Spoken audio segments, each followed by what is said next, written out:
Okay, welcome back to our next lecture, and in this one we're going to actually see how we change our Odoo launch commands so we can include our custom add-ons directory and then install our application. So let's go ahead, and we got our two terminals here, and you can, if you click over here on our desktop icon, you can switch between them. So I have one that's running Odoo and one that I'm using to basically edit our application and create directories and do things. So it allows us to kind of bounce back and forth. So it's a good habit to get comfortable with handling more than one terminal session, because it keeps you from bouncing around between directories so much and jumping between your editor.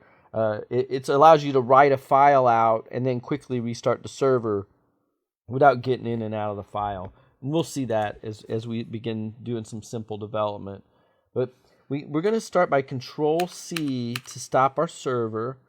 And if I arrow up, I can get to the ./odoo.py, or you can just type it in /odoo /odoo.py. Now, one of the things you can do is you can type --help, and this is a very handy command to know and to learn a little bit more about launching your server. If I hit this, you're going to see all kinds of switches that'll give you a lot of control over your Odoo application.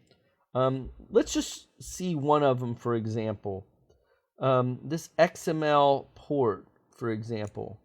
I can launch this instead of on 8069. I could launch it on 8070. So if we go and take this back down here, see why I can go XML RPC port equals 8070. And now you'll notice that it's running on 8070 and 8069. So that's an example of how you can use these switches to get different behavior out of Odoo. The one that's important for Odoo developers, especially for what we're trying to accomplish right now, is that we want to have an add-ons path that includes our new custom directory. So notice how we have --add-ons path equals, and it says we can specify additional add-on paths separated by commas. So let's go ahead down here and we'll do our odoo.py add-ons path, and we're going to say equals, and let's go ahead and put our custom add-ons as our add-ons path, and then we also need a comma to also include the add-ons that are the standard Odoo add-ons. So let's go ahead and launch with that. Notice we are on 8069 because I didn't include the XML RPC port, so it doesn't remember anything.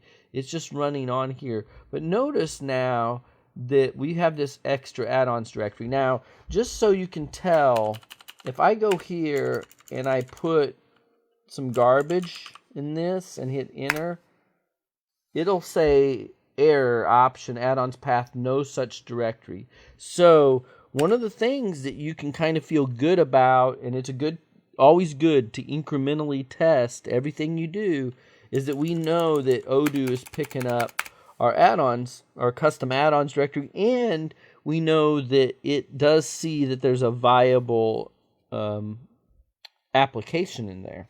So let's go ahead and start up our server again.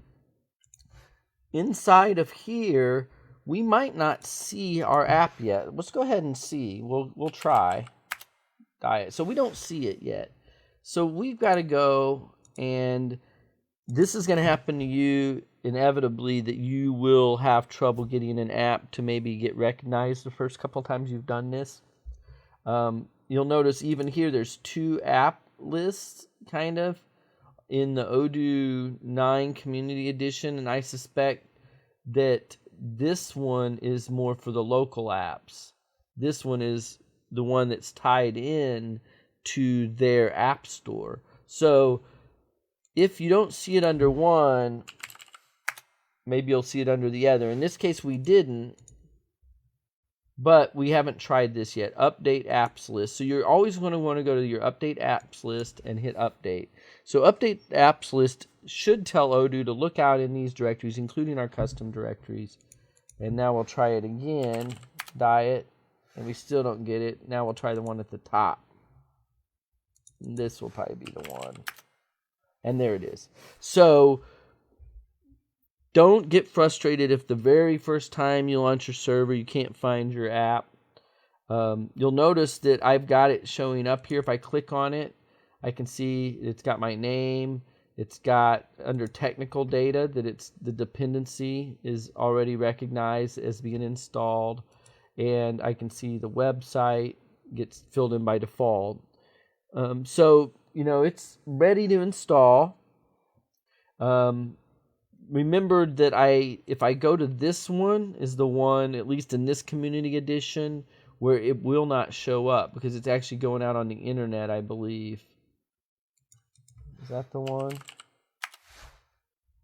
Yep, that's the one that doesn't show up. So it doesn't show up under this one, but it will show up under this one. It's because one of these is considered a local apps install and the other one's looking out on the internet. And we just installed this locally. So let's go ahead and hit install. And nothing's going to happen. In other words, we have an app that doesn't do anything. It's really as simple an app as you can get in that it literally does nothing.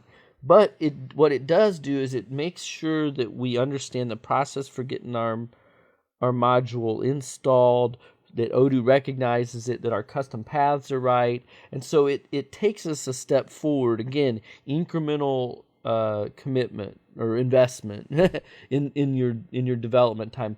Don't write a whole bunch of code, add a bunch of fields to your models, and get everything going, and then have your application blow up when it installs. This one is installed, even though it's hardly nothing. At least it is installed. Now I can hit diet, and I can see that it is installed. Odoo recognizes it.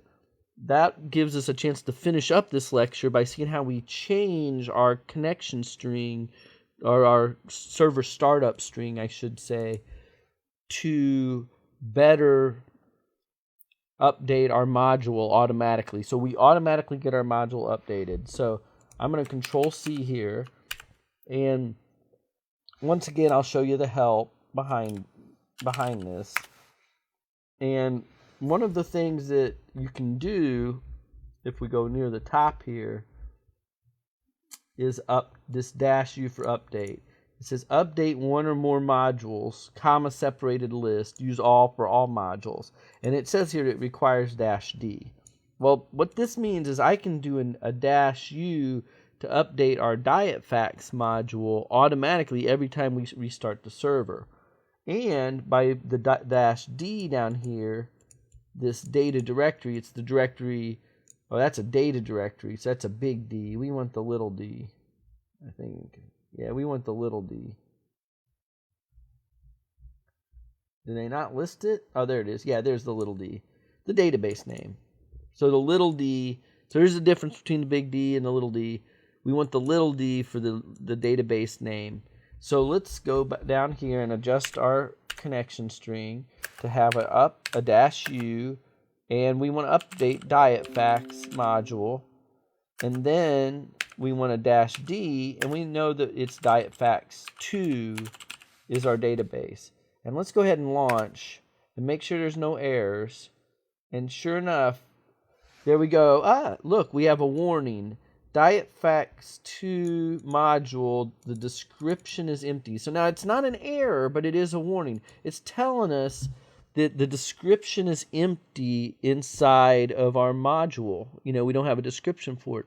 So why don't you, as an exercise, pause the video, see if you can do that. See if from what you've learned so far, you're able to, first of all, make the change in the file and find out which file to change, get a description in there, and then get that description to show up when we restart the server. Okay, whether you pause the video or not, hopefully you did. Try to do this on your own. But I'm going to show you how to do it. I'm going to jump over here to our other terminal, and I know which file it's in. I just need to do nano openerp.py, and I don't have a description is what it's telling me, so I can just figure out that this is probably what it wants. And so this is adds nutrition information to products, like that. And remember, notice how I have this comma here, and I'm not really programming. I'm just taking what is already the structure that's already there, and I'm just extending it with this extra piece of information. It's warning me here that the description is empty. So I'm going to write this out with a Control O and hit enter. Now notice I can now just jump over to this terminal, hit Control C a couple of times and restart, and let's see if that warning doesn't go away. And sure enough, the warning goes away because I now have a description in my application here, in my OpenERP definition for my application that I'm building. Now the application doesn't do anything, it's just a framework, but this showed you how to create the files. You've learned how to create the structures. We've had the custom add-ons directory created and added to our path, and most importantly, if I Control C and start, get ready to start it again, we've updated our string here when we launch the server, so our module can get changed easily, and we can update our database. So this will update, tell it this is the module we want to update, this is the database we want it to change. So by just doing that, it will force that module to be updated and launch the server for us. So it makes it a relatively fast way to test our changes and see them right away by having the file we're changing here and a way to relaunch the server with the correct add-ons path as well as the correct switches to update the right database and the right module. So this is an important lecture. This is your very first Odoo application. It's installed. Doesn't do anything yet, but in our next video we're going to put in some simple changes that's going to allow you to create and add the all-important calories to our product template. So look forward to seeing you in the next lecture.